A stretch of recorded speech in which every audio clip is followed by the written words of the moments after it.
Hello students, इससे पहले के वीडियो में आप लोगों ने इंक्लाइंड प्लेन के लिए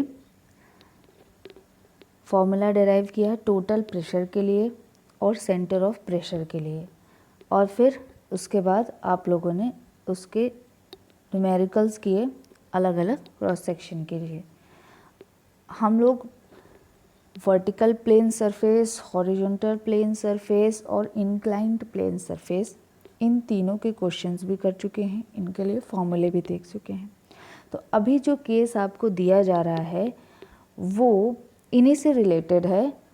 बस थोड़ा सा अलग बात इसमें यह है कि अब जो इससे पहले के केसेस में सभी में सिर्फ एक ही लिक्विड यूज़ होता था, लेकिन अब अलग अलग लिक्विड होगा और तब आपको टोटल प्रेशर और सेंटर ऑफ प्रेशर की वैल्यू निकालनी है।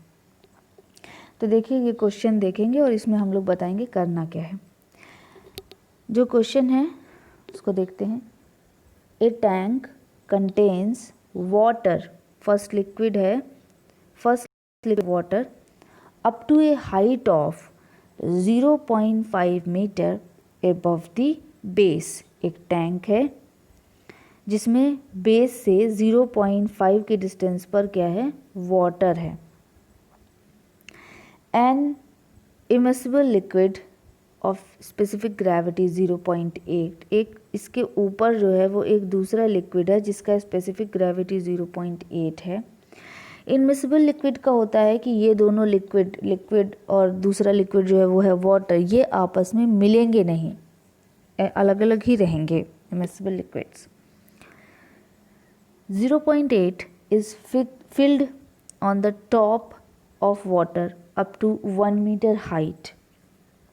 Calculate the total pressure on one side of the tank, and second, the position of center of pressure for one side of tank which is 2 meter void.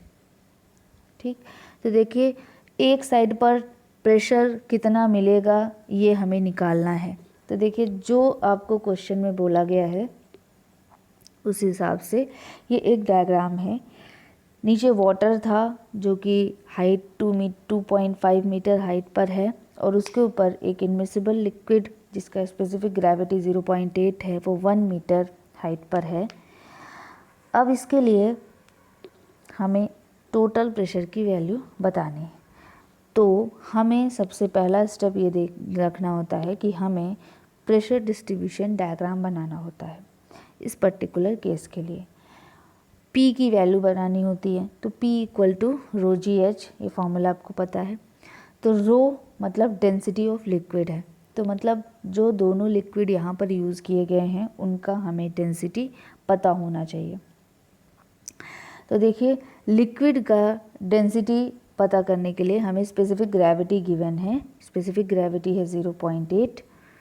तो density क्या हो जाएगा, आपको एक formula पता होगा, specific gravity of any liquid equal to mass density of liquid divide by mass density of standard liquid, और standard liquid जो यूज़ होता है वो होता है वाटर। तो अगर हमें किसी भी लिक्विड का मास डेंसिटी चाहिए तो mass density of liquid equal to specific gravity of that liquid multiplied by specific gravity of water, density of water. Density of water होता है 1000 kg पर मीटर क्यूब। तो डेंसिटी ऑफ लिक्विड क्या हो जाएगा, 0.8 मल्टीप्लाइड बाई 1000 मतलब 800 kg पर metre cube. रो2 जो दूसरा लिक्विड है वो वाटर है और उसका डेंसिटी हमें पता होता है 1000 kg पर मीटर क्यूब होता है। विड्थ ऑफ द टैंक जो है वो 2 मीटर गिवन है। ठीक, तो अब हमें प्रेशर डिस्ट्रीब्यूशन डायग्राम बनाना है। तो देखिए प्रेशर डिस्ट्रीब्यूशन डायग्राम जो है वो लीनियरली वेरिएट करेगा, ये तो पता ही है। तो एक लिक्विड के लिए एक हाइट पे जो कि 1 मीटर हाइट पर है उसके लिक्विड के लिए देखिए एक ट्रायंगल बनेगा। वैल्यूज़ क्या आएंगी वो तो हम लोग कैलकुलेट करेंगे, लेकिन बनेगा तो ट्रायंगल ही, लीनियर वेरिएट करता है ए बी डी से। जहाँ पर लिक्विड और वाटर सरफेसेस मिल रहे हैं वहाँ पर जो प्रेशर है वो कितना है, बी डी है। जैसे हम लोग नीचे आते हैं तो ये जो बी डी प्रेशर है वो नीचे तक एज इट इज़ आ जाएगा और फिर वाटर की वजह से एक्स्ट्रा फिर से एक ट्रायंगल फॉर्म में हमें मिलेगा। तो सिर्फ वाटर की वजह से जो है वो ई एफ है और यही लिक्विड की वजह से नीचे ट्रांसफ़र होकर सी ई जो है वो हमें वैल्यूज़ मिलती हैं। तो तीन आपको अलग अलग डायग्राम दिखेंगे, एक ये ट्रायंगल, एक ये ट्रायंगल और एक ये रेक्टेंगल। ये सभी प्रेशर की वैल्यूज़ हम लोग कैलकुलेट करेंगे। कैसे कैलकुलेट करेंगे वो हम लोग देखेंगे। तो ये जो ट्रायंगल दिख रहा है, इस ट्रायंगल की वजह से ये जो है ये तो प्रेशर है, प्रेशर की इंटेंसिटी है। तो जब हम इसको इसके करस्पॉन्डिंग प्रेशर फोर्स में कन्वर्ट करेंगे तो देखिए हमें मिलेगा F1 प्रेशर फोर्स, ठीक। और इसी तरह जो रेक्टेंगुलर पार्ट दिख रहा है इसको हम इसके करस्पॉन्डिंग प्रेशर फोर्स में कन्वर्ट करेंगे तो हमें मिलेगा F2। और ये जो तीसरा जो ट्रायंगल दिख रहा है हम इसके करस्पॉन्डिंग फोर्स में कन्वर्ट करेंगे तो हमें मिलेगा क्या, F3। एक्ट कहाँ पर करेगा ये देख लेते हैं। ट्रायंगल है तो बेस से h/3 पर एक्ट करेगा, रेक्टेंगुलर है तो d/2 पर एक्ट करेगा और फिर से ट्रायंगल है तो h/3 पर एक्ट करेगा बेस से। तो ये तो प्रोसीजर हुआ F1, F2 और F3 कैलकुलेट करने के लिए। और जब हमें टोटल फोर्स चाहिए होगा तो हम इन तीनों को समेशन कर देंगे, मतलब F1 + F2 + F3। तो हमें टोटल प्रेशर मिल जाएगा वॉल पर। तो मतलब हमें F का वैल्यू चाहिए तो हमें F1, F2 और F3 का वैल्यू पता होना चाहिए और F1, F2, F3 के लिए हमें प्रेशर इंटेंसिटीज़ पता होनी चाहिए। तो सबसे पहले हम प्रेशर इंटेंसिटीज़ पता करते हैं। जो पॉइंट ए आपको दिख रहा है, इस पॉइंट पर है वाटर सरफेस, एटमॉस्फेरिक प्रेशर यानी 0, इंटेंसिटी क्या है, 0। नेक्स्ट बढ़ते हैं जहाँ पर लिक्विड और वाटर जो है वो मिल रहे हैं एग्जैक्टली उसी जगह पर। जब हम लोग उसके ऊपर देखते हैं तो हमें लिक्विड दिख रहा है जिसका डेंसिटी है 800 kg/m³। इस लिक्विड की वजह से जो ये जो बी पॉइंट दिख रहा है, इस पॉइंट पर जो प्रेशर की इंटेंसिटी आएगी वो क्या हो जाएगी, ρgh होगी। रो क्या है 800, जी क्या है 9.81 और एच क्या है 1 मीटर। तो हमें बेस पर यानी बी डी का जो लेंथ है वो हमें पता चल जाएगा। तो देखिए ये हमने निकाला है। पॉइंट ए पर प्रेशर की इंटेंसिटी है 0, पॉइंट बी पर जो प्रेशर की इंटेंसिटी है वो बी डी से रिप्रेजेंट की गई है। तो ρ1gh1 वैल्यू रखी, सॉल्व किया तो आया 7848 Nm/m²। ठीक, अब ज़रा पॉइंट ये जो सी लिखा हुआ है, पॉइंट सी लिखा हुआ है, इस पे ध्यान देते हैं। इस जगह पर प्रेशर की इंटेंसिटी निकालते हैं। इस जगह पर जो प्रेशर की इंटेंसिटी है वो क्या है, सी एफ है। सी एफ जो है वो सी ई और ई एफ का समेशन है। सी एफ बी डी के सी ई बी डी के बराबर है, क्योंकि देखिए वही रेक्टेंगल वही फॉर्म हो रहा है। तो ये तो हमें निकालने की ज़रूरत नहीं है। तो हमें नेक्स्ट लेंथ निकालनी है, वो क्या है, ई एफ है। और ई एफ जो है वो क्या है, सिर्फ ये इस वाटर की वजह से अलग से प्रेशर है। तो वाटर की वजह से प्रेशर अलग से क्या हो जाएगा, ρ2gh2।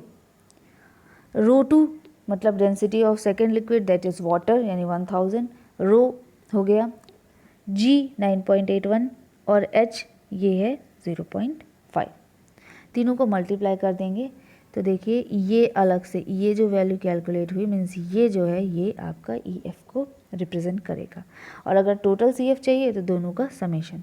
हम अभी नहीं प्लस नहीं करेंगे क्योंकि हमें अलग अलग ही तो सॉल्व करना है। ठीक, तो हमने क्या किया, ये पूरी वैल्यूज़ निकाल ली, हमने बी डी निकाल लिया, हमने सी ई निकाल लिया, हमने ई एफ की वैल्यू निकाल ली। बाकी ये हाइट हमें पता ही है, ये 1 मीटर है और ये क्या है 0.5 मीटर है। तो अब हम लोग करेस्पॉन्डिंग फोर्स जो है वो कैलकुलेट कर सकते हैं। और ये फोर्स होगा क्या, इसी जो ट्रायंगल या रेक्टेंगल दिख रहा है इनका क्रॉस सेक्शनल एरिया ही वो फोर्स हो जाएगा। तो फोर्स इक्वल टू जब F1 कैलकुलेट करना है तो F1 क्या है, इस ट्रायंगल ABD में लगने वाला फोर्स है, यानी इसके क्रॉस सेक्शनल एरिया के बराबर होगा, मतलब 1/2 इंटू बेस इंटू हाइट होगा। तो 1/2 इंटू बेस यानी BD वैल्यू हमें पता है, इंटू हाइट 1 ये भी वैल्यू हमें पता है, मल्टीप्लाई कर देंगे तो हमें F1 मिल जाएगा।